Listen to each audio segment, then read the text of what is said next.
Assalamualaikum warahmatullahi wabarakatuh.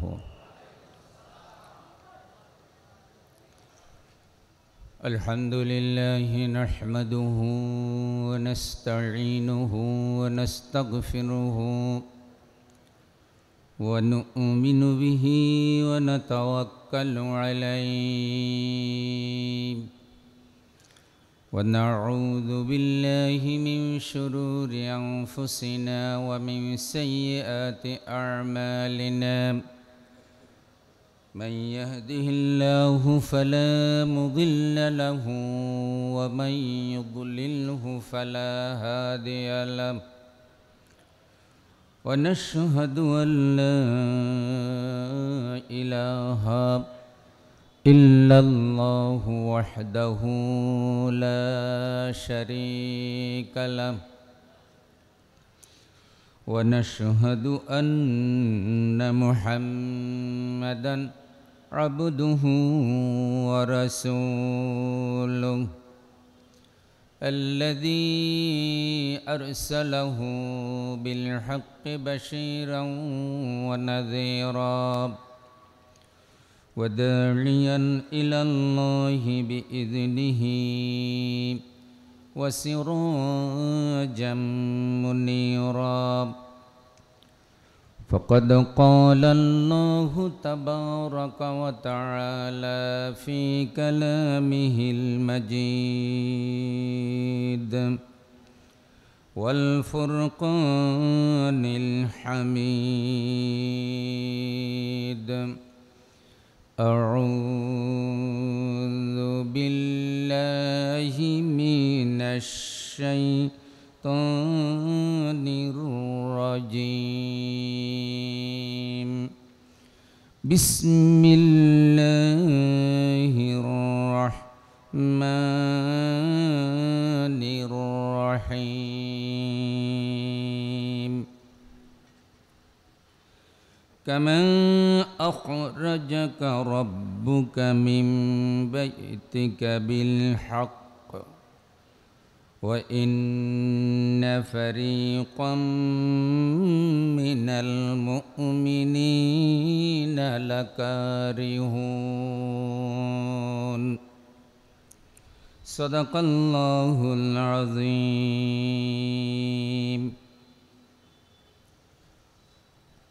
An Ibn Abbas radhiyallahu ta'ala anhu qala qala an-nabiy sallallahu alayhi wasallam yawma badrin Allahumma anshuduka ahdaka wa wa'daka Allahumma in syi'ta lam tu'bad.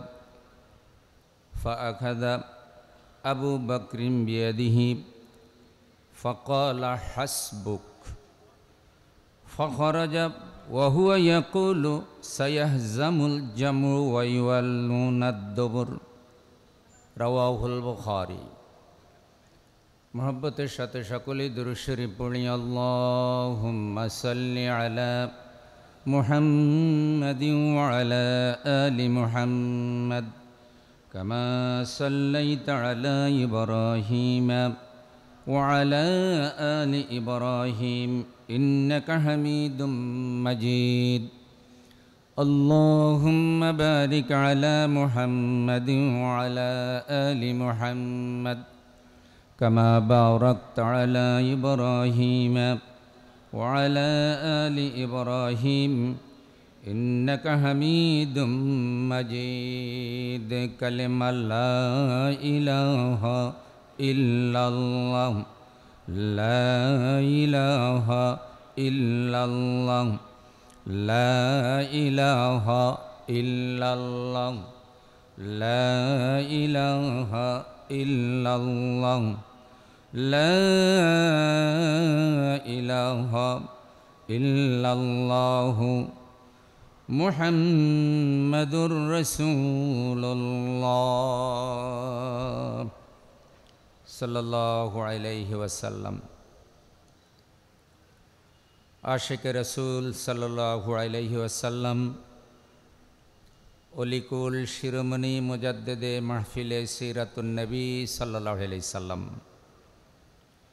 প্রখ্যাত আলেমে দ্বীন হজরত আলহাজ মাওলানা হাফেজ আহমদ রহমতুল্লাহ আলাই শাহ সাহেব কেবলা চুনতি কর্তৃক প্রবর্তিত 19 দিনব্যাপী 55তম আন্তর্জাতিক সিরাতুন নবী সাল্লাল্লাহু আলাইহি সাল্লাম মাহফিল লোহাগাড়া শাহ মঞ্জিল চুনতি সিরাত ময়দানে আজকের 13তম দিনে শেষ অধিবেশনে আল্লাহ তাআলা আমাদেরকে মোবারক জলসা, বরকতময় জলসা, নুরানি জলসা, বাংলাদেশের ঐতিহ্যবাহী দীর্ঘকালব্যাপী এই মাহফিল, যার সুনাম সুখ্যাতি সারা পৃথিবীতে বাংলাদেশি মুসলমানদের মধ্যে রয়েছে এবং সারা দুনিয়াব্যাপী অনেক বড় বড় আলেম যারা খেদমত করছেন, বহু আলেম এই মাদ্রাসা থেকে বেরিয়েছে। আল্লাহর অনেক নেক বান্দা ওলি আল্লাহ বুজুর্গ আলেমগণ এখানে শুয়ে আছেন। সে ধরনের একটি রৌনক মাহফিলে আল্লাহ আমাদেরকে বসার তৌফিক দিলেন। মহব্বতের সাথে সকলেই মাবুদের প্রশংসা আদায় করি। আমরা পড়ি আলহামদুলিল্লাহ। রাসূলুল্লাহ সাল্লাল্লাহু আলাইহি সাল্লামের উপর দুরূদ ও সালাম বর্ষিত হোক। সেই সাথে সাহাবা একরাম, শুহাদা একরাম, যাদের জানমালের কোরবানির উসিলায় ইসলাম পেয়েছি, আল্লাহ সকলের কোরবানি কবুল করুন। সারা বাংলাদেশে, পৃথিবীর বিভিন্ন দেশে, বিশেষ করে আপনাদের এই এলাকায় এই মাহফিলের সাথে সম্পৃক্ত যারা খেদমত করেছেন, জানমাল কোরবান করেছেন, সম্পদ দিয়েছেন, সময় দিয়েছেন, মেধা দিয়েছেন, ফলে আজকের মাহফিল এ পর্যন্ত এসেছে। আল্লাহ সকলের কোরবানি কবুল করুন। হাজিরিন, বদরের যুদ্ধে সাহাবা একরামের কোরবানির বর্ণনা। বদরের যুদ্ধ হলো ইসলামের ইতিহাসে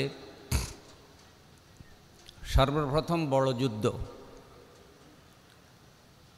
বদর নামক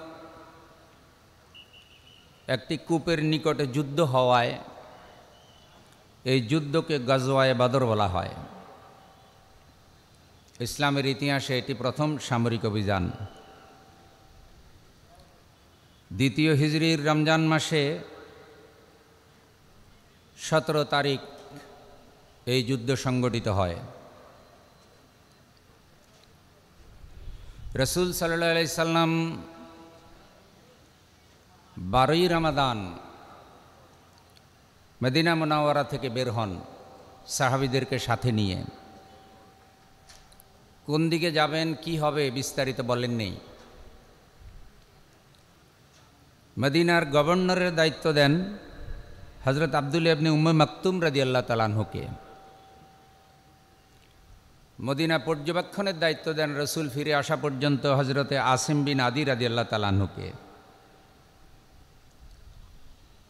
আল্লাহ রসুলের সাথী হয়েছিল 314, 313 অথবা 317 জন সাহাবী,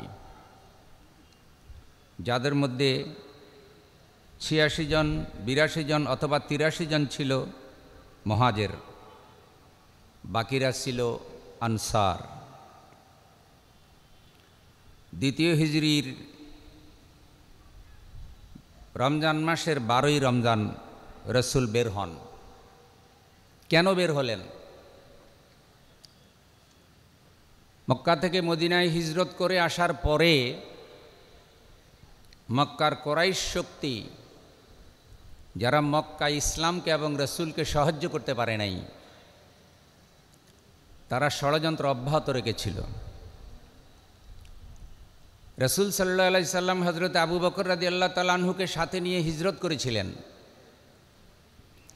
তারা রসুলের পিছু পিছু অনুসরণ করেছিল। রসুল সৌর গুহায় আশ্রয় নিয়েছিলেন। মক্কা থেকে মদিনা পর্যন্ত এই লম্বা পথ প্রায় 14 দিন 14 রাত আল্লাহ রসুল সফর করে মদিনা মুনাওয়ারায় এসেছেন। তাদের ধারণা ছিল যে মদিনায় মুহাম্মদ সাল্লাল্লাহু আলাইহি সাল্লাম যেভাবে গিয়েছে গভীর রাতে, তাতে আর মুহাম্মদ এবং তার এই আদর্শ পৃথিবীতে প্রচার হওয়ার সম্ভাবনা নাই, এটি শেষ হয়ে যাবে। কিন্তু মদিনায় রসুল সাল্লাল্লাহু আলাইহি সাল্লাম যাওয়ার পর মদিনা নামক একটি ছোট্ট রাষ্ট্রের নেতৃত্ব রসুল সাল্লাল্লাহু আলাইহি সাল্লামের হাতে এসে গেল এবং সেখান থেকে ধীরে ধীরে যখন ইসলাম প্রচার হতে লাগলো, শক্তিশালী হতে লাগলো, কুরাইশ নেতারা চিন্তিত হয়ে পড়ল। এরই মধ্যে আবু সুফিয়ান বিশাল এক বাণিজ্য কাফেলা নিয়ে সফর করতেছিল সিরিয়ায়। রসুল সাল্লাল্লাহু আলাইহি সাল্লামের কাছে গোয়েন্দাদের মারফত খবর আসলো যে আবু সুফিয়ান এই ব্যবসায় যে পরিমাণ টাকা পয়সা সম্পদ কামাই করেছে, এ পুরাটা সম্পদ সে মদিনায় ইসলাম যে টিকে আছে, রসুল যে টিকে আছে, এটার বিরুদ্ধে ব্যবহার করবে। তখন রসুল সাল্লাল্লাহু আলাইহি সাল্লাম সিদ্ধান্ত নিলেন যে ইসলামের বিরুদ্ধে, তাওহীদের বিরুদ্ধে, ঈমানের বিরুদ্ধে যে সম্পদ ব্যবহার হবে সেটা নিরাপদে মক্কায় যেতে দেওয়া ঠিক হবে না। এখনও আপনি পরিবেশের দিকে তাকান, কিছু মানুষের টাকা পয়সা, সম্পদ, মেধা, যোগ্যতা সব ইসলামের বিরুদ্ধে ব্যবহার হয়, আছে না নাই? আর কিছু মানুষের কষ্ট করা সম্পদ, রিক্সা চালায়, কুলি মজুর, ঠেলাগাড়িওয়ালা হলেও তার কামাই করা একটা টাকা, একটা পয়সা সে আল্লাহ দ্বীন বিজয়ের জন্য দিয়ে দেয়। এই সিলসিলাটা ওই সময় থেকেই ছিল। যুদ্ধের কোনো প্রস্তুতি তেমন ছিল না। রসুল সাল্লাল্লাহু আলাইহি সাল্লাম রওনা হয়েছিলেন, রমজান মাস ছিল, সবাই রোজাদার, মরুভূমির প্রচণ্ড গরম। যেতে যেতে বীরে আবু উতবা নামক জায়গায় রসুল যখন পৌঁছলেন, সবার মধ্যে ক্লান্তির চিহ্ন দেখলেন আল্লাহ রসুল। মহানবী তখন বললেন, হাযা ইয়াউমুল কিতাল ফাআফতিরু, আজকে লড়াইয়ের দিন, সংগ্রামের দিন, তোমরা রোজা ভেঙ্গে ফেলো। বলেন সুবহানাল্লাহ। কি ভাঙ্গার কথা বললেন? আমার কথা বোঝা যায়, প্যান্ডেলে বোঝা যায়। আপনাদের মন ভালো আছে তো, নাকি আমি আশাতে বেজার হয়েছেন? তাহলে মনোযোগটা একটু এদিকে রাখবেন। যে কয় মিনিট কথা বলি আল্লাহ যেন উপকার হয়, ফায়দা হয়, এমন কথা বলার তৌফিক দান করেন। রোজা ভেঙ্গে ফেলো। কেউ কেউ রোজা ভাঙলো, কেউ কেউ ভাঙে নাই। মহানবী সাল্লাল্লাহু আলাইহি সাল্লামকে পরামর্শ দেওয়া হলো, হুজুর আপনি সবাইকে রোজা ভাঙ্গার জন্য বলেছেন, কিন্তু আপনি নিজে এখনও ভাঙেন নাই। রসুল সাল্লাল্লাহু আলাইহি সাল্লাম রোজা ভেঙ্গে ফেললেন। এবার আর সাহাবীদেরকে বলার দরকার আছে যে ভেঙে ফেলো, কারণ যেটা রসুল করেছে সাহাবীরা সেটা করে ফেলল। এই যে রোজা ভেঙ্গে ফেললেন কেন? কুরাইশরা এমন একটা শক্তি অর্জন করেছিল, যেই রোজা দিনের একটা বিধান, কুরাইশ নেতারা সেই দিনকে দুনিয়া থেকে মিটিয়ে দিতে চায়। দিন যদি দুনিয়া থেকে নিশ্চিহ্ন হয়ে যায়, তাহলে নামাজ রোজা কিছুই থাকার সম্ভাবনা। সুতরাং এটি এমন লড়াই, যে লড়াইয়ে পৃথিবীতে আল্লাহর দিন থাকবে কি থাকবে না, আল্লাহ বলার মতো মানুষ পৃথিবীতে থাকবে কি থাকবে না, এটা সিদ্ধান্ত হবে এই লড়াইয়ে। রসুল বললেন ভেঙ্গে ফেলো, ভেঙ্গে ফেলল। এই জায়গায় রসুল সাল্লাল্লাহু আলাইহি সাল্লাম মুসলিম সৈন্য গণনা করলেন। মহানবী দেখলেন 313 জন হলো। বলেন সুবহানাল্লাহ। রসুল সাল্লাল্লাহু আলাইহি সাল্লাম বললেন, আমার আজকের সৈন্য সংখ্যা হযরত তালুত আলাইহিস সালামের সৈন্য সংখ্যার সমান হয়েছে। তালুত আলাইহিসসালাম যখন অত্যাচারী রাজা জালুতের বিরুদ্ধে লড়াই সংগ্রাম করেছিলেন, পথের মধ্যে একটা পরীক্ষা পড়েছিল যে নদী পার হতে হবে, আর সেই নদীর পানি কেউ পান করতে পারবে না। যারা নদী সাঁতরিয়ে পার হলো, পানি পান করে নাই, আল্লাহর বিধান মেনেছে, এমন লোকের সংখ্যা ছিল 313 জন। তালুতের সাথে বাহিনী ছিল অনেক, কিন্তু পরীক্ষা উত্তীর্ণ হয়েছে কতজন? 313 জন। রসুল সাল্লাল্লাহু আলাইহি সাল্লাম ওই পাড়ে উঠলেন, দেখলেন 313 জন। তালুত আলাইহিস সালাম ওই পাড়ে উঠলেন। শেষ পর্যন্ত ওখানে যুদ্ধ হবে কি হবে না এটা নিয়ে মতানৈক্য হয়ে গেল, লড়াই হবে কি হবে না। সূরা বাকারার ভিতরে আল্লাহ তাআলা এভাবে বলেছেন, যারা আল্লাহর সন্তুষ্টির জন্য পানি পান করে নাই, কষ্ট করেছে, লড়াই করার জন্য গিয়েছে, তারা কি বলেছে? قال الذين يظنون أنهم ملاقو الله, যারা এই বিশ্বাস রাখে যে একদিন আমাদেরকে আল্লাহর সাথে দেখা করতেই হবে, এই বিশ্বাস যারা রাখে তারা সকলেই বলেছিল, কাম মিন ফিআতিন কলিলাতিন গলাবাত ফিআতান কাসীরাতাম বিইযনিল্লাহ ওয়াল্লাহু মা'আস সাবিরিন।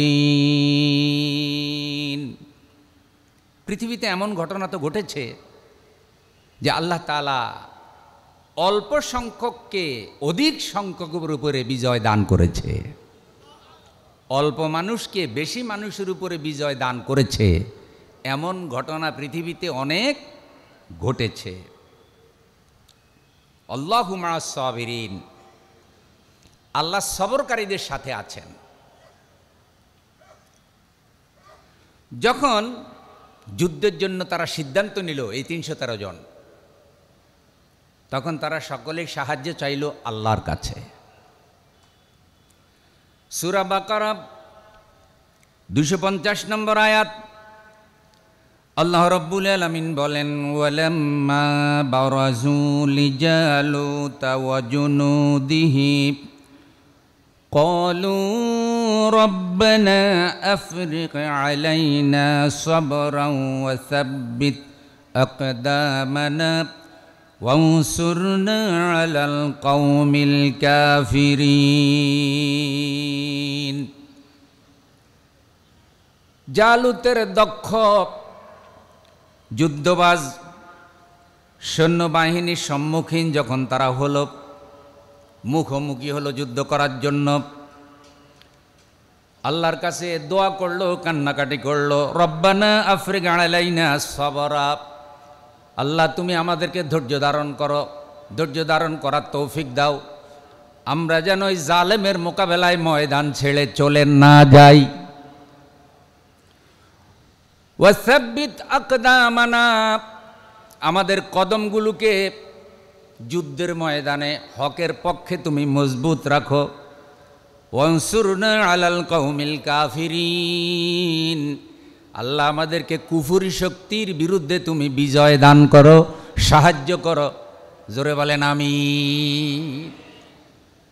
আল্লাহ তুমি আমাদেরকে সবর দাও, ধৈর্য দাও, আর আমাদের কদমগুলিকে হকের উপরে মজবুত রাখো, কায়েম রাখো, আর কাফের শক্তির উপরে আমাদেরকে বিজয় দাও। এই দোয়া কখন করেছে? যখন তালুতের বাহিনী জালুতের মোকাবেলা করার জন্য সামনাসামনি হয়েছে। রাসূলুল্লাহ সাল্লাল্লাহু আলাইহি সাল্লাম বদরের যুদ্ধের সময় কুরাইশ শক্তি কুফরি শক্তির সামনাসামনি হবেন, মাত্র 313 জন। তেমন অস্ত্রপাতি তার কাছে নাই, কিন্তু সাহাবীরা ইমানের বলে বলিয়ান। রাসূল সাল্লাল্লাহু আলাইহি সাল্লাম আল্লাহর কাছে দোয়া করলেন, আল্লাহুম্মা আনশুদুকা আহদাকা ওয়া ওয়াদাক, আল্লাহ তুমি তোমার ওয়াদা, তুমি তোমার প্রতিশ্রুতি পূর্ণ করো। আল্লাহুম্মা হে আমার আল্লাহ, ইনশিতালাম তুবাদ, তুমি যদি চাও যে পৃথিবীতে তোমার ইবাদত করার মতো একটা লোকও জীবিত না থাকুক, তাহলে তুমি বদরের যুদ্ধে পরাজয় করে দিবা। আমরা পরাজিত হলে আল্লাহ বলার মতো, তোমার ইবাদত করার মতো একটা লোক পৃথিবীতে আর থাকার কোনো সম্ভাবনা নাই। যেই রাসূল সাল্লাল্লাহু আলাইহি সাল্লামের মর্যাদা এত বেশি, আল্লাহ পাকের নিকটে দোয়া করতে দেরি, দোয়া কবুল হতে দেরি হয় না বন্ধু। বদরের যুদ্ধের সময় রাসূল এত কান্নাকাটি করে দোয়া করতেছিলেন, বেকারার হয়ে গিয়েছিলেন। হাত এতটুকু উঠালেন, উপরের দিকে হাত উঠালেন, দুই দিকের রুমাল অথবা চাদর নিচে পড়ে গেল। রাসূল যখন এতটুকু বললেন, আল্লাহ তুমি যদি চাও যে পৃথিবীতে তোমার ইবাদত করার, তোমার নাম নেওয়ার মতো কোনো লোক জীবিত না থাকুক, এতটুকু বলতেই ফাখাযা আবু বকরিন বিয়াদিহি ফাকালা হাসবুক, রাসূলের গুহার সাথী, হুজুরের বন্ধু, দিন প্রচারের কাজে, দিন বিজয়ের কাজে রাসূল সাল্লাল্লাহু আলাইহি সাল্লামকে সবচাইতে বেশি সাহায্য যিনি করেছেন, হুজুরের সাথে যিনি ছিলেন, আবু বকর রাদিয়াল্লাহু তাআলা আনহু। দয়াল নবী আল্লাহর কাছে কেঁদে বলেছেন, আল্লাহ হাসরের দিন আমি যেন আবু বকরকে হারায় না ফেলি। মদিনা মুনাওয়ারায় আবু বকর রাদিয়াল্লাহু তাআলা আনহু হুজুরের সাথে শোয়া। আবু বকর রাদিয়াল্লাহু তাআলা আনহু রাসূলের হাত ধরে ফেললেন আর বললেন, হাসবুক, দয়াল নবী যথেষ্ট হয়ে গেছে, আমি বিশ্বাস করি আল্লাহ আপনার দোয়া কবুল করেছে, মুসলমানরা পরাজিত হবে না। তো জোরে সুবহানাল্লাহ বলা গেল না? সুবহানাল্লাহ বললে কি গুনাহ হয় না সওয়াব হয়? আমাদের কি সওয়াবের দরকার আছে? দুনিয়াতে জীবন চালানোর জন্য টাকা যেমন দরকার, পরকালে জান্নাতে যাওয়ার জন্য কি সওয়াব এরকম দরকার না আরো বেশি দরকার? ক্ষমতায় যাওয়ার জন্য এক শ্রেণীর লোকেরা ভোটারদের কাছে যাচ্ছে, সবাই জনগণের ভোট নিয়ে ক্ষমতায় যাওয়ার যত বেশি দরকার, পরকালে জান্নাতের জন্য সওয়াব কি এরকম দরকার না আরো বেশি দরকার? قال رسول الله صلى الله عليه وسلم الطهور شطر الإيمان والحمد لله تملأ الميزان وسبحان الله والحمد لله تملأان أو تملأ ما بين السماوات والأرض। মহানবী সাল্লাল্লাহু আলাইহি সাল্লাম বলেন, পবিত্রতা ঈমানের অর্ধেক, পবিত্রতা ঈমানের অর্ধেক। যে সব সময় ওযু নিয়ে পবিত্র থাকে সে যেন ঈমানের অর্ধেকটা হাসিল করলো। আলহামদুলিল্লাহি তামলাউল মিজান, আর যে আলহামদুলিল্লাহ শব্দ পড়লো, আলহামদুলিল্লাহ শব্দ কিয়ামতের দিন তার নেকির পাল্লাকে সওয়াব দিয়া পরিপূর্ণ করে দেবে। ওয়া সুবহানাল্লাহ ওয়ালহামদুলিল্লাহ তামলাআনে আও তামলাউ মা বাইনাস সামাওয়াতি ওয়াল আরদ।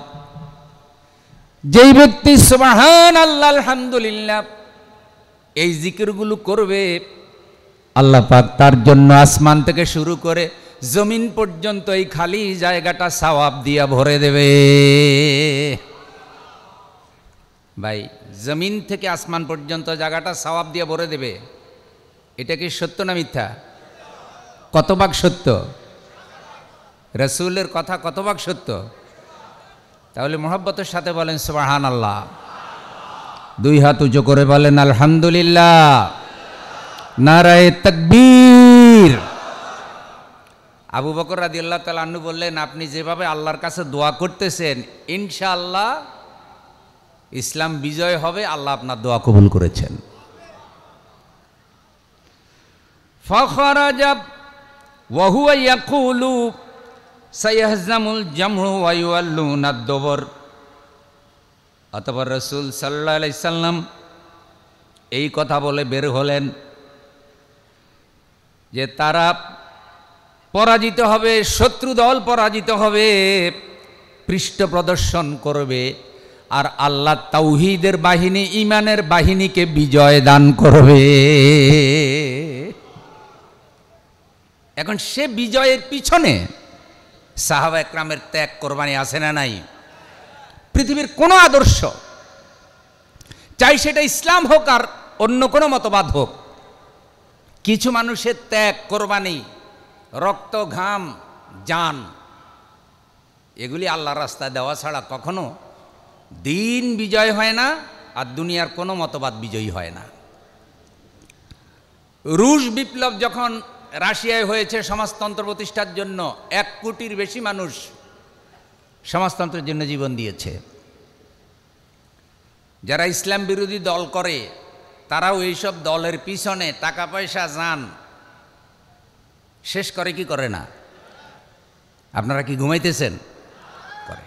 পৃথিবীর কোনো মতবাদ, কোনো আদর্শ ত্যাগ কোরবানি ছাড়া বিজয় হয় না। রাসূলুল্লাহ সাল্লাল্লাহু আলাইহি সাল্লাম 313 জন নিয়ে গেলেন। এদের মধ্যে খুব বেশি বড় লোক কেউ ছিল না। প্রিয় বন্ধু, রাসূল সাল্লাল্লাহু আলাইহি সাল্লাম যাদেরকে নিয়ে গেলেন তাদের সাথে উট ছিল 70টি, ঘোড়া ছিল 2টি, পালা বদল করে করে একে অপরের সাথে যাচ্ছিলেন। বিশ্বনবী সাল্লাল্লাহু আলাইহি সাল্লাম যেই উটের মধ্যে ছিলেন সেই উটে আল্লাহর রসুলের সাথে আরও 2 জন ছিল, হযরত আলী রাদিয়াল্লাহু তাআলা আনহু, হযরতে মারশাদ ইবনে আবু মারশাদ গানাবী রাদিয়াল্লাহু তাআলা আনহু। কিছুক্ষণ আল্লাহর রসুল উটের পিঠে উঠেছেন, তারা উটের লেগাম ধরে টেনেছে। কিছুক্ষণ তারা উটের পিঠে উঠেছেন, রসুল টেনেছে। সুবহানাল্লাহ। এই যুদ্ধের সেনাপতি ছিলেন মুহাম্মদুর রাসূলুল্লাহ সাল্লাল্লাহু আলাইহি সাল্লাম নিজে। আবু সুফিয়ান, যে নাকি বিশাল সম্পদ নিয়ে মক্কায় রওনা হয়েছিল, তার মনে সন্দেহ যে মুহাম্মদ আমাদেরকে ধরে ফেলতে পারে, তার গোয়েন্দা বাহিনী আমাদের অনুসরণ করতে পারে। সে আগেই একজন গোয়েন্দা প্রেরণ করলো যে মদিনা থেকে কোনো বাহিনী আমাদের ফলো করে কিনা এটা দেখো। তার গোয়েন্দারা আসলো, পর্যবেক্ষণ করলো। মদিনা থেকে অনেক দূরে কিছু উটের পায়খানা পেল। উটের পায়খানা পানি দিয়ে পরিষ্কার করলো। ওই পায়খানার ভিতরে খেজুরের বিচি পেল। খেজুরের বিচির উপর গবেষণা করে দেখলো যে এটা মদিনার খেজুর। তার পর্যবেক্ষক গিয়ে আবু সুফিয়ানকে বলল, এইভাবে উটের পায়খানা পেয়েছি, তার ভিতরে খেজুরের বিচি পেয়েছি। এই বিচি বোঝা যায় যে এটা মদিনার খেজুর, তার মানে মদিনা থেকে কোনো কাফেলা আমাদের কাফেলাকে সন্দেহ করছে, ফলো করতেছে। তখন আবু সুফিয়ান যে পথে যাওয়ার কথা ওই পথে না গিয়ে লোহিত সাগরের তীরে দেশ দিয়ে অন্য পথে সে মক্কার দিকে রওনা হলো। কিন্তু বিপদ মুক্ত থাকার জন্য একজনকে দিয়ে মক্কায় আগেই খবর পাঠালো যে আমাকে সাহায্য করার জন্য একটা কাফেলা বের হয়ে আসতে বলো, মুহাম্মদের বাহিনী আমাকে মক্কায় আক্রমণ করতে পারে। এই খবর মক্কায় পৌঁছার পরেই আবু জেহেলের নেতৃত্বে মক্কা থেকে বিশাল বাহিনী তৈরি হচ্ছিল। কারণ মক্কার অনেক লোকের ব্যবসায়িক টাকা আবু সুফিয়ানের কাছে ছিল। তারা সিদ্ধান্ত নিয়ে বের হয়েছে যে আবু সুফিয়ানের কাফেলা যদি চলেও আসে, তারপরও আমরা মুহাম্মদের বাহিনীকে সুযোগ পেলে মোকাবেলা না করে আসবো না। কারণ সে মদিনায় গিয়েছে, আমাদের ধারণা ছিল মদিনায় গিয়ে সে নিশ্চিহ্ন হয়ে যাবে, দুর্বল হয়ে যাবে। কিন্তু মদিনায় গিয়ে সে আরো সবল হয়ে এখন যদি মক্কার দিকে অগ্রসর হতে চায় তাহলে তাকে অগ্রসর হতে দেওয়া যায় না। তার মানে কুফরি শক্তি কোনো কালে চায় না এই যে পৃথিবীতে ইসলাম বিজয়ী হোক। বর্তমানেও দেখবেন যারা ইসলাম বিরোধী শক্তি তারা চায় না যে আল্লাহর দ্বীন জমিনে প্রতিষ্ঠিত হোক। এ কারণে তারা সমস্ত শক্তি দিয়ে ইসলামকে বাধা দিতে চায়। তাহলে কুরাইশ কাফের নেতাদের সাথে এদের চরিত্রের মিল আছে না নাই?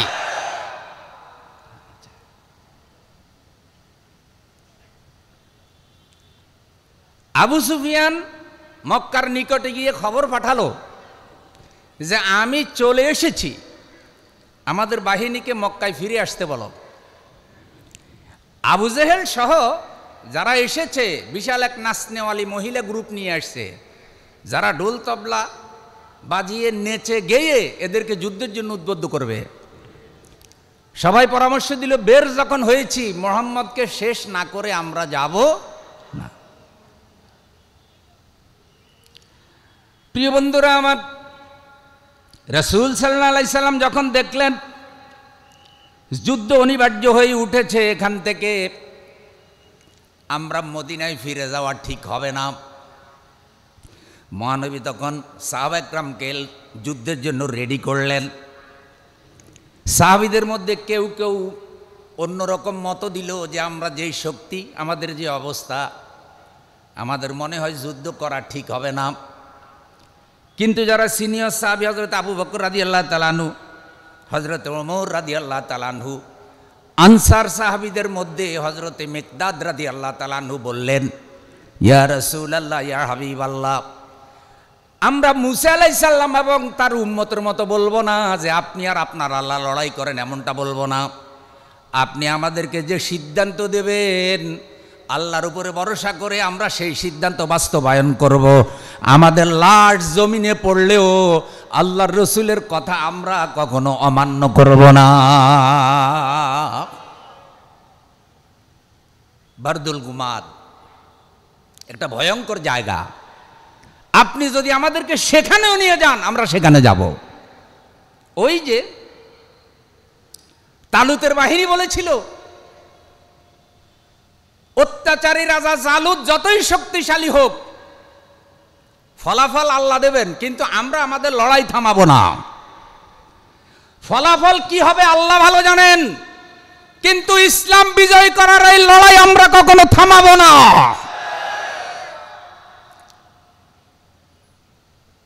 সাহাবায়ে কেরাম যে বিজয়ী হবেন এটা তারা আগে জানতেন না। কোরআনুল কারীম আল্লাহ রাব্বুল আলামিন বলেন, ফাহাজামুহুম বিইযনিল্লাহি ওয়া কাতালা দাউদু জালুতা ওয়া আতাহুল্লাহুল মুলকা ওয়াল হিকমাতা ওয়া আল্লামাহু মিম্মা ইয়াশা। ফাহাজামুহুম বিইযনিল্লাহ, আল্লাহর অনুমতিতে, আল্লাহ রাব্বুল আলামিনের দয়ায় তারা বিজয়ী হলো। ওয়াকাতালা জালুতু দাউদ জালুতা, আর দাউদ আলাইহিস সালাম একজন তরুণ, তিনি অত্যাচারী রাজা জালুতকে হত্যা করেছিলেন। জোরে বলেন আল্লাহু আকবার। জালুতকে দেখে অনেকে ভয় পেয়ে গেল। জালুতের মোকাবেলা করার জন্য অনেক বড় বড় শক্তিশালী ঈমানওয়ালারা সাহস করছিল না, কিন্তু তরুণ সাহাবী হযরতে দাউদ আলাইহিস সালাম বয়স ছিল কম, তিনি আল্লাহর উপরে ভরসা করে বললেন আমি তার মোকাবেলা করার জন্য তৈরি। দাউদ আলাইহিস সালাম তার মোকাবেলা করলেন। আল্লাহ তাআলা জালেম বাদশা, অত্যাচারী বাদশাকে দাউদ আলাইহিস সালামের হাতে পরাজিত করালেন। তাহলে সিদ্ধান্তটা কার? সাহায্য কার? ফলে আল্লাহ তাআলা দাউদ আলাইহিস সালামকে কি দিলেন? ওয়া আতাহুল্লাহুল মুলকা ওয়াল হিকমাতা ওয়া আল্লামাহু মিম্মা ইয়াশা। আল্লাহ তাকে হিকমত দিলেন, হুকুমত দিলেন। আল্লাহ আরও তাকে যা চাইলেন তা দিলেন। আল্লাহ তাকে এমন ক্ষমতা দিলেন, লোহা তিনি হাতের মধ্যে ধরতেন মোমের মতো নরম হয়ে যেত।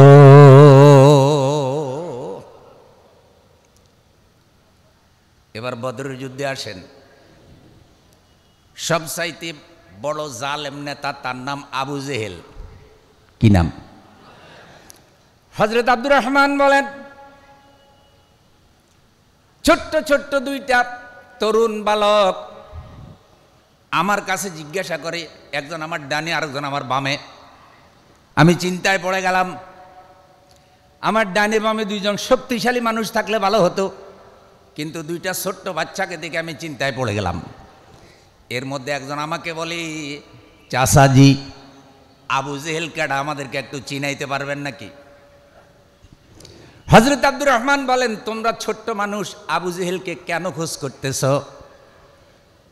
তারা বললেন, আমরা শুনেছি আমাদের রসূলের সাথে সবচাইতে বেশি দুশমনি করেছে আবু জেহেল। আমরা সিদ্ধান্ত নিয়েছি সবচাইতে বড় দুশমনকে যুদ্ধের ময়দানে আমরা মোকাবেলা করব। বয়স কম কিন্তু ঈমান বালেগ হয়ে গেছে। বয়স কম, ঈমান কি বালেগ, মজবুত ঈমান। আর অনেক অনেক মুসলমান আছে বয়স 80 বছর এখনো ঈমান নাবালেগ রয়ে গেছে। বয়স হয়ে গেছে 70-80 বছর, হজও করে আসছে, কথাবার্তা চরিত্র দেখলে মনে হয় যেন খাড়া মুনাফিক। ইসলামের বিরুদ্ধে গরম গরম বক্তৃতা দেয়, এমন আলহাজ আবু জেহেলও আছে না নাই? আলহাজ আবু জেহেল কি আলহাজ ছিল না? আবু জেহেলের কাছে তো কাবাগরের চাবি ছিল। তো কাবাগরের চাবি থাকলে আর কাবাগরের রক্ষণাবেক্ষণ করলে আর আলহাজ হইলেই সে আল্লাহওয়ালা হয়। যেই সব আলহাজেরা মক্কায় গিয়া বলে লা শারীকা লাক ইন্নাল হামদা ওয়ান নি'মাতা লাকা ওয়াল মুলক লা শারীকা লাক, যেই সব আলহাজেরা মক্কায় গিয়া বলে তোমার কোনো শরীক নাই, আমি যত নিয়ামত ভোগ করি সব তোমার, তুমি সকল ক্ষমতার মালিক, আমি তোমার প্রশংসা করি, তোমার আইনের মধ্যে তোমার বিধানের মধ্যে আমি কাউকে শরীক করি না। এই কথা মক্কা, মদিনা, মিনা, মুজদালিফা, আরাফা সব জায়গায় বলে আসে। আবার নিজের দেশে ফিরে আসার পর আলহাজ হইয়া আইসা আল্লাহর কোরআনের আইনে বিরোধিতা করে আছে না নাই? এই সব আলহাজের মধ্যে আর ওই জাহিলি যুগের আলহাজ আবু জেহেলের মধ্যে পার্থক্যটা কি আপনি আমারে বলেন? আপনারা কি ঘুমাইতেছেন নি? মন খারাপ লাগেনি কোনো? হযরত আব্দুর রহমান বললেন, অপেক্ষা করো, আবু জেহেলকে দেখলে আমি তোমাদের দেখায় দেব। কিছুক্ষণ পর হযরত আব্দুর রহমান দেখায় দিলেন, ওই যে দূরে দেখা যায় ওই বেটা হলো আবু জেহেল। দেখানোর সাথে সাথে ওই দুই তরুণের টার্গেট কেবল আবু জেহেল। ওরা আবু জেহেলকে গিয়ে আক্রমণ করলো। আবু জেহেল তাদেরকে আক্রমণ করতেছে, তারা আবু জেহেলকে আক্রমণ করতেছে। প্রিয় বন্ধু, এক সময় আবু জেহেল তাদের কাছে ধরাশায়ী হয়ে গেল। আবু জেহেলের ছেলে ইকরামা তখনও মুসলমান হন নাই, একজনের হাতের মধ্যে তরবারি দিয়ে আঘাত করলো। তরবারির আঘাতে হাত কেটে গেল, কিন্তু চামড়ার মধ্যে হাতটা ঝুলেছিল। তিনি লড়াই করতে সুবিধা পাচ্ছিলেন না। দেখলেন হাত এটা ডিস্টার্ব করতেছে, পায়ের নিচে হাত রেখে এই যে ঝুলেছিল এটা টিনে ছেড়ে ফেলে দিলেন। কার জন্য? কার জন্য? এরপর আবু জেহেলকে আঘাত করলেন। তাদের দুই ভাইয়ের আঘাতে আবু জেহেল ধরাশায়ী হয়ে গেল, মুমূর্ষু অবস্থায় পড়ে গেল। যুদ্ধ বন্ধ হওয়ার প্রাক্কালে রাসূল সাল্লাল্লাহু আলাইহি সাল্লাম আবু জেহেলের খবর জানতে চাইলেন। হযরত আব্দুল্লাহ ইবনে মাসউদ রাদিয়াল্লাহু তাআলা আনহু আবু জেহেলের কাছে গিয়ে দেখলেন হযরত আফরার দুই ছেলে মাআজ আর মুআওয়াজ আবু জেহেলকে এমনভাবে ধরাশায়ী করেছে, আবু জেহেল আর শোয়া থেকে উঠার কোনো ক্ষমতা নেই। আবু জেহেল বুঝতে পারছে যে এই বেটা এখন আর আমার জীবিত রাখবে না। আবু জেহেল বলতেছে, তুমি তো মনে হয় আমার মাথা কেটে ফেলবা। হযরত আব্দুল্লাহ ইবনে মাসউদ বললেন, হ্যাঁ তুমি ঠিকই ধরছো, তোমার মতো আল্লাহর দুশমনের আর মাথা থাকার কোনো অধিকার। আবু জেহেল বলে, ভাই মাথাটা যখন কাটবা তখন একেবারে ঘাড়ের গোড়া দিয়ে কাটিও, বড় করে কাটিও। বলছি এটা কেন? কয় আমার মাথা যে কাইটা তুমি রাখবা, সবাই দেখলে যেন বুঝে যে এটা একজন বড় নেতার মাথা। কি নেতার মাথা? কথা কর না, কি নেতার মাথা? মানে তুমি যারে মারছো, তুমি যার মাথা কাটতেছ সেই নেতা কিন্তু টাকি মার্কা নেতা ছিল না, ওইটা ছিল বোয়াল মার্কা গজাল মার্কা নেতা। রাসূল সাল্লাল্লাহু আলাইহি সাল্লাম এই কথা শুনে প্রিয় রাসূল বললেন, মুসা আলাইহিস সালামের ফেরাউনের থেকে আমার ফেরাউন আরো ভয়ঙ্কর। মুসা আলাইহিস সালামের ফেরাউন ইন্তেকালের আগে হেদায়েত হওয়ার চেষ্টা করেছে, মুসা আলাইহিস সালামের যুগের ফেরাউন যখন দেখছে যে আজকে আর বাঁচার কোনো সম্ভাবনা, আজকে আমও যাবে, সালাও যাবে, গটি বাটি সব যাবে, কি জন্য মুসার সাথে এত দুশ্মনী করছিলাম। মুসা আলাইহিস সালাম হিজরত করে চলে যাচ্ছিলেন ফিলিস্তিনে। হামানের পরামর্শে মুসা আলাইহিস সালামের পিছনে পিছনে অনুসরণ করলো। মুসা আলাইহিস সালামকে দৌড়াতে লাগলো। আল্লাহ মুসার জন্য লোহিত সাগর দিয়ে রাস্তা বের করে দিলেন। ফেরাউন মনে করছে এই রাস্তা তো আমার জন্য বানানো হয়েছে, সুতরাং মুসা গেছে যেই পথে আমি যাব সেই পথে। কেন যাব? মুসাকে ধরার জন্য। কিন্তু আল্লাহর উদ্দেশ্য ছিল যে এই রাস্তায় মুসা আলাইহিস সালামের নাজাত হবে, সেই রাস্তায় ফেরাউনের ধ্বংস হবে। রাস্তা কিন্তু একটা, এক রাস্তা ইমানদারের নাজাত, সেই রাস্তায় জালিমের ধ্বংস। চুনুতির এই বরকতময় ময়দানের আল্লাহর আশিক, আমার রসুলের আশিক প্রিয় ভাইয়েরা, একটু মন লাগাইয়া শুনেন। মুসা আলাইহিস সালামের সাথে দুশ্মনী করতে করতে করতে করতে শেষ পর্যন্ত ফেরাউন তার বাহিনী নিয়ে ডুবে গেছে। বাংলাদেশের মহিলা ফেরাউন আল্লাহওয়ালাদের সাথে দুশ্মনী করতে করতে তার আমও গেছে, সালাও গেছে। সব ফেরাউনের চরিত্র একরকম। একটা হলো মুসার যুগের ফেরাউন, আরেকটা হলো এই যুগের ডিজিটাল ফেরাউন। কখনো কখনো পুরুষ ফেরাউনের থেকে মহিলা ফেরাউন আরো ভয়ঙ্কর হয়।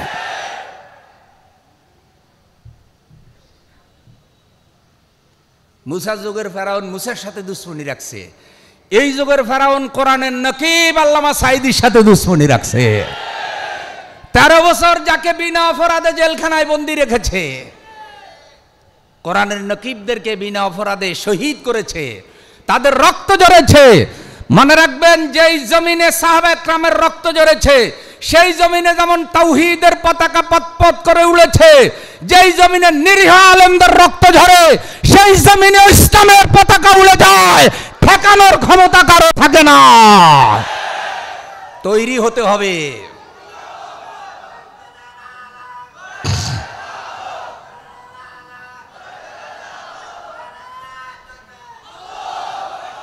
এবারে লক্ষ্য করুন, মুসা আলাইহিস সালাম পার হয়ে গেলেন, ফেরাউন ডুবে মরতেছে।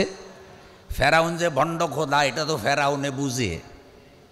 কথা কন না, চোরে কি নিজে বুঝে না যে সে চোর?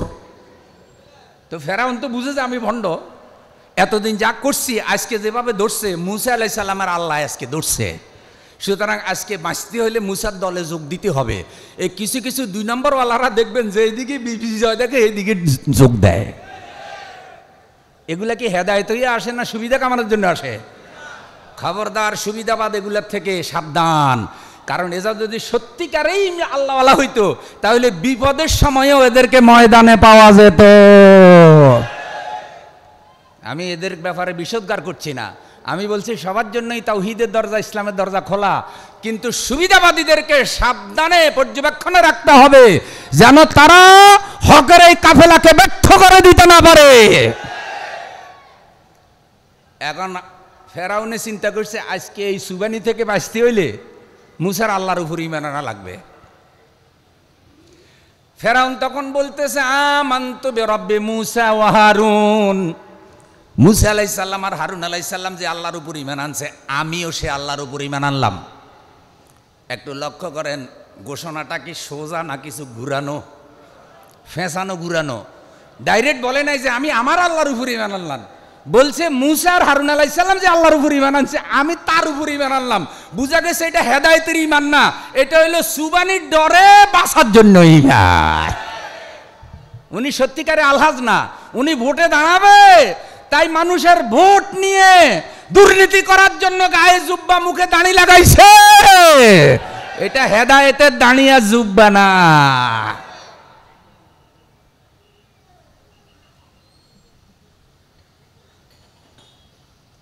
আল্লাহ তাআলা কি করলেন? ফেরাউনের ঈমান কি কবুল হয়েছে? কারণ ঈমানের খবর জানে কে? অন্তরের খবর আল্লাহ ভালোই জানে। বাস ওরে ডুবাই দিছে। হে জিবরাইল, দরিয়ার কাদা ঢুকাই দাও, আর এই মানে কোনো কাজ হবে না।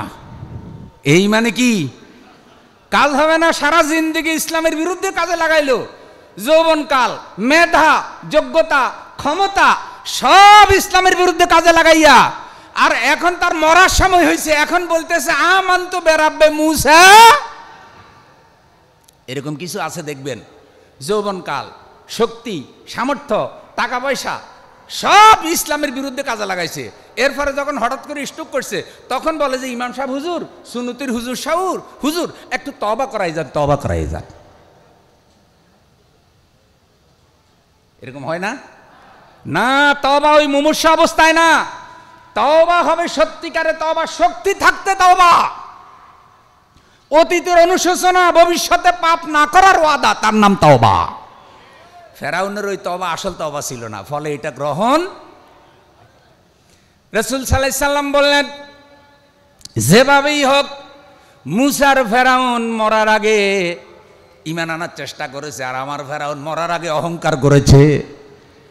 আমি এই কথাটার কেন অবতারণা করলাম? দাউদ আলাইহিস সালামের হাতে জালুতের পরাজয়, মৃত্যু, আর দুইটি তরুণ সাহাবী মাআজ মুআওয়াজের হাতে আবু জেহেলের মৃত্যু। এবার দেখেন বড় বড় নেতা, হাতি ঘোড়া, কত আন্দোলন, কত সংগ্রাম, কিছুই হয় না। আল্লাহ তাআলা কিছু ছেলেকে দিয়ে একটা আন্দোলন উঠাই দিলেন, কোটার কথা বলে, কোটার কথা বলে। শুরু হইল কোটা দিয়া, শেষ হইল ফেরাউনের গদির সুবানো দিয়া।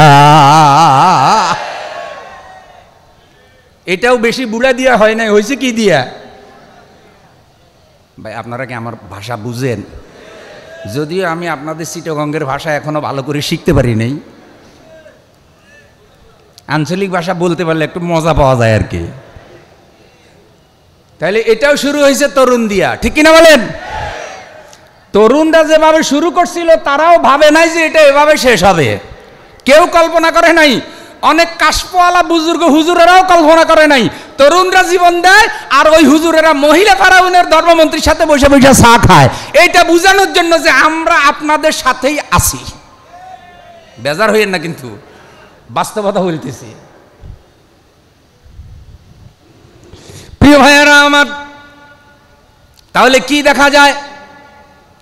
আল্লাহর উপরে ভরসা করে, তাওয়াক্কুল করে, কেবলমাত্র আল্লাহর জন্য কিছু বান্দা যদি দাঁড়াইয়া যায়, আল্লাহ তাআলা তাদেরকে বিজয় দান করে। শক্তি সামর্থ্য তাদের যত কমই হোক না কেন, আল্লাহ তাদেরকে বিজয় দেয়। সুতরাং বিজয়ের জন্য ঈমান, বিজয়ের জন্য তাকওয়া, বিজয়ের জন্য দিনদারি, বিজয়ের জন্য তাহাজ্জুদের নামাজ, বিজয়ের জন্য কোরআন তেলাওয়াত, বিজয়ের জন্য আল্লাহর দরবারে চোখের পানি ফেলা। চোখের পানি ফেলে আবার ঘরে বসে থাকলে হবে না। আল্লাহ রসুল যেভাবে বদরের ময়দানে গিয়েছে, রসুলের উম্মতকেও দিন কায়েমের ময়দানে আসা লাগবে। এটা সত্যিকারে আলেমের বৈশিষ্ট্য হতে পারে না যে আলেম ইসলাম কায়েমের পক্ষে শুধু বক্তব্য দিবে, অথচ ইসলাম কায়েমের কোনো কাজ করবে না। এটা সত্যিকারে আলেমের বৈশিষ্ট্য হতে পারে। রসুল ময়দানে গেছে,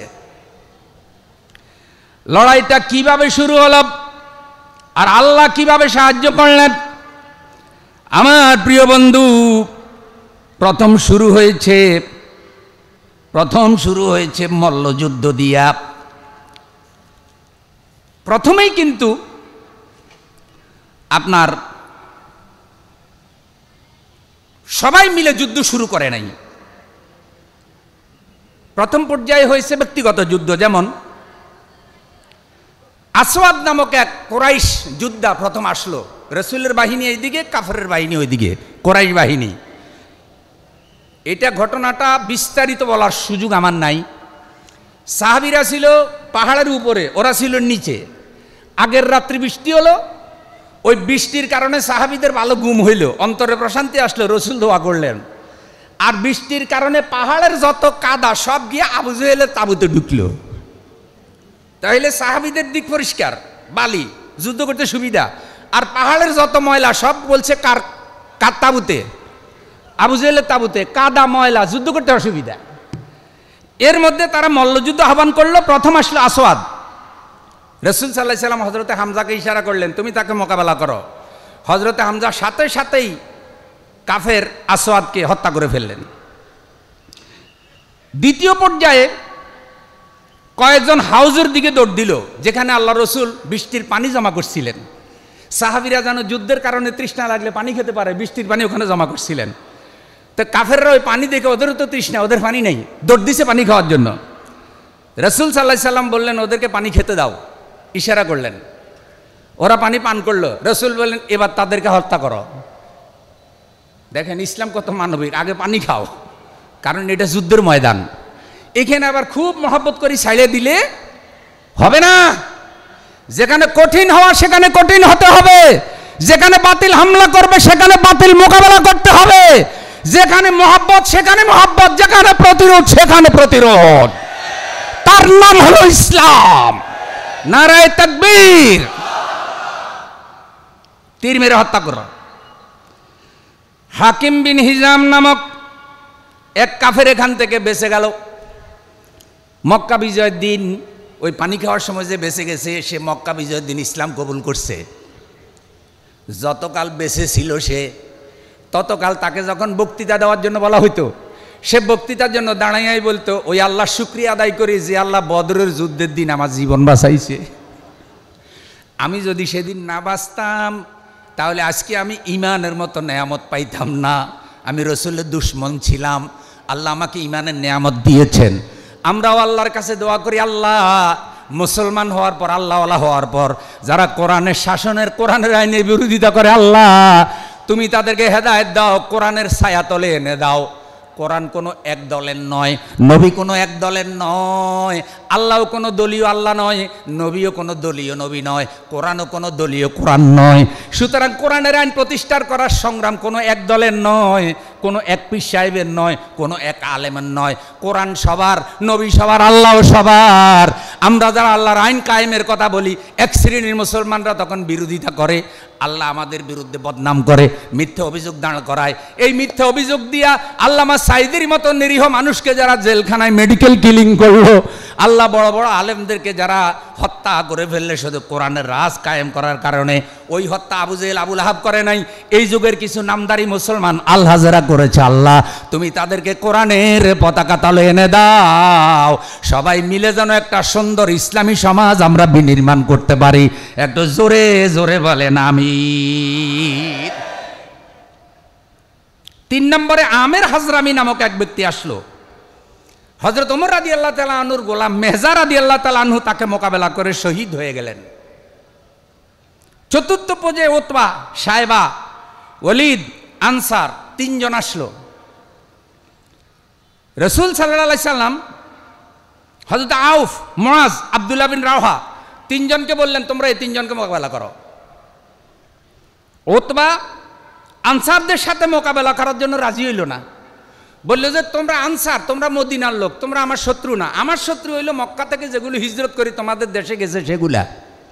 অতএব মক্কার কোনো একটারে আমার সাথে মোকাবেলা করতে দাও। এটাও কিন্তু একটা হালকার উপরে ফিন মারা, মানে তুমি আমার শত্রু না, আমার শত্রু মক্কার লোকেরা। আসলে মক্কার লোকেরা ইমান আনছে, মদিনার লোকেরা ইমান আনছে, সব ইমানদারই তার শত্রু। কিন্তু মদিনার লোকদেরকে বুঝাতে চাইলো যে আমি তোমার বন্ধু, খালি মক্কার ইমানদারদের শত্রু। এরা বুঝাইতেছে আমরা ইসলামের বন্ধু, খালি অমুক দলের শত্রু। আসলে ওরা ভালো করে বুঝে যে আমরা যদি ডাইরেক্ট বলি আমরা ইসলামের শত্রু, তাহলে এ দেশের বেনামাজে মহিলাও আমাদেরকে জালু নিয়ে দৌড়াবে। কারণ এদের বুদ্ধি তো সব আবু জেহেল থেকে আসে। এদের ফিরসা বলে আবু জেহেল আর ফেরাউন। ফেরাউন আবু জেহেল মরার আগে সব বুদ্ধি এদেরকে দিয়ে গেছে যে তোরা যতকাল বেঁচে থাকবি আমার পক্ষ থেকে এগুলি চালাবি। আল্লাহ আমাদেরকে হেদায়েত নসিব করুন।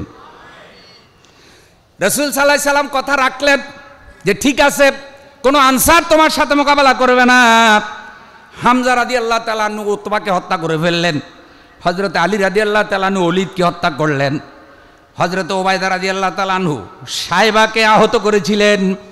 অবশেষে সায়বা কিছুক্ষণ পর মারা গেল। পঞ্চম পর্যায়ে ওবায়দা বিন সাইদ আসলো। সারা শরীরে লোহার পোশাক পরানো, শুধু চোখ দেখা যায়, কোনো জায়গা দিয়ে তীর মারলে তারা হত্যা করা সম্ভব না, শুধু চোখ দেখা যায়, আর পুরা দেহ হলো লোহার পোশাক। রাসূল সাল্লাল্লাহু আলাইহি সাল্লাম হযরত জুবাইরকে বললেন, কারণ জুবাইর রাদিয়াল্লাহু তাআলা আনহু এত সুন্দর তীর মারতে পারতেন, যেভাবে মারতেন যেখানে মারতেন সেখানে গিয়ে ঢুকতো। সুবহানাল্লাহ নাই? এক একজনের এক এক দক্ষতা আছে না নাই? হ্যাঁ, তিনি তীর মারতে পারতেন। রাসূল সাল্লাল্লাহু আলাইহি সাল্লাম জুবাইর রাদিয়াল্লাহু তাআলা আনহুকে ইশারা করলেন, যুদ্ধটা পরিচালনা করতেছেন আল্লাহর রাসূল সাল্লাল্লাহু আলাইহি সাল্লাম।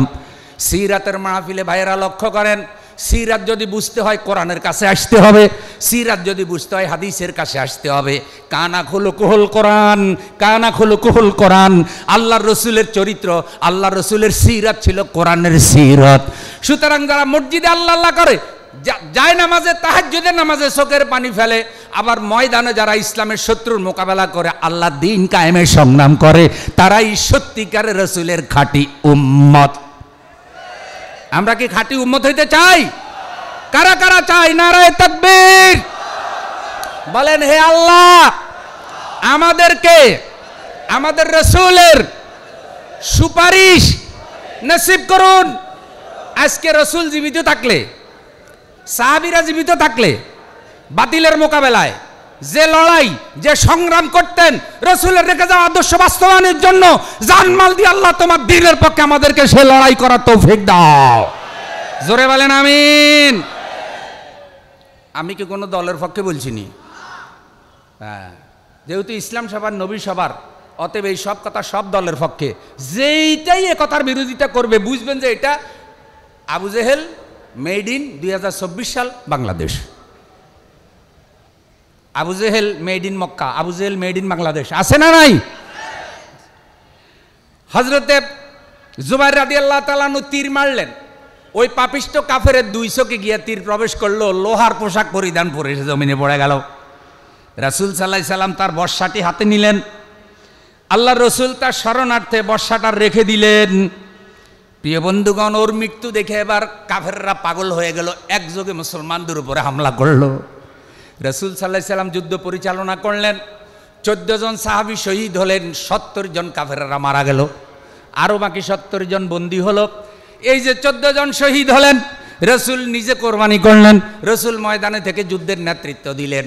সেই দিন যদি ইসলাম পরাজিত হতো, রাসূলের কালেমা, আল্লাহর দ্বীন চুনুতির এই ময়দান পর্যন্ত আসতো না। আমরা রাসূলের সুন্নত দাড়ি মুখে পেতাম না, রাসূলের সুন্নত টুপি পেতাম না, ইসলাম পেতাম না।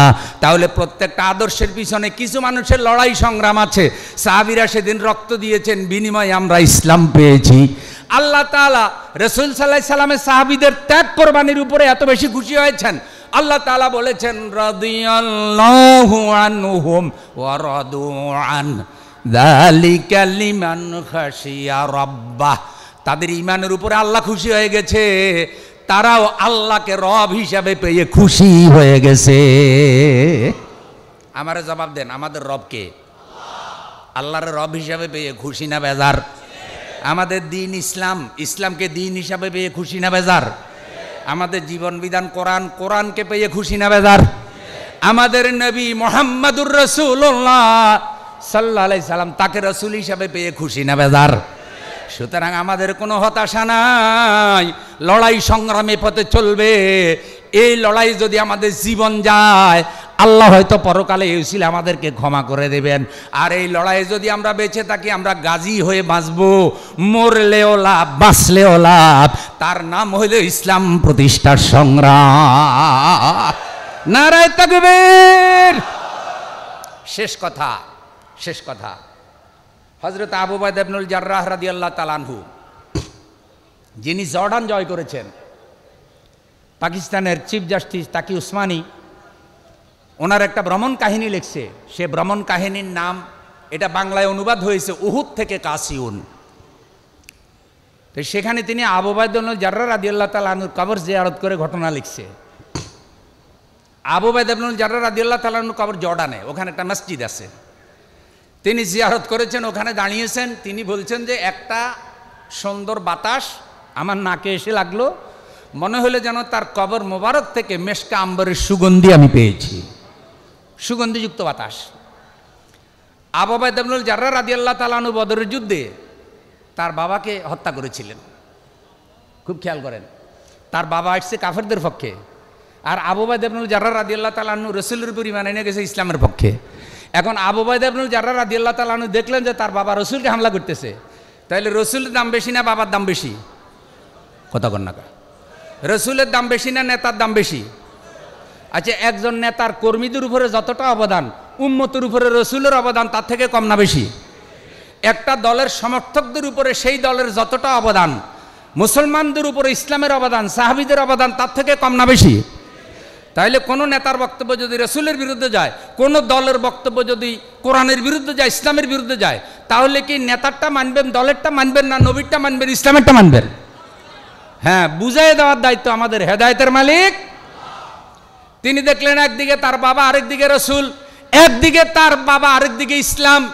তিনি ইসলাম হেফাজতের জন্য, রাসূল হেফাজতের জন্য তার বাবাকে হামলা করলেন। বাবা ছেলের হাতে মারা গেল, ছেলের হাতে বাবা মারা যায়, বাবার হাতে ছেলে মারা যায়। এই ঘটনা এখনো আছে, জাগতিক কারণে মারা যায়।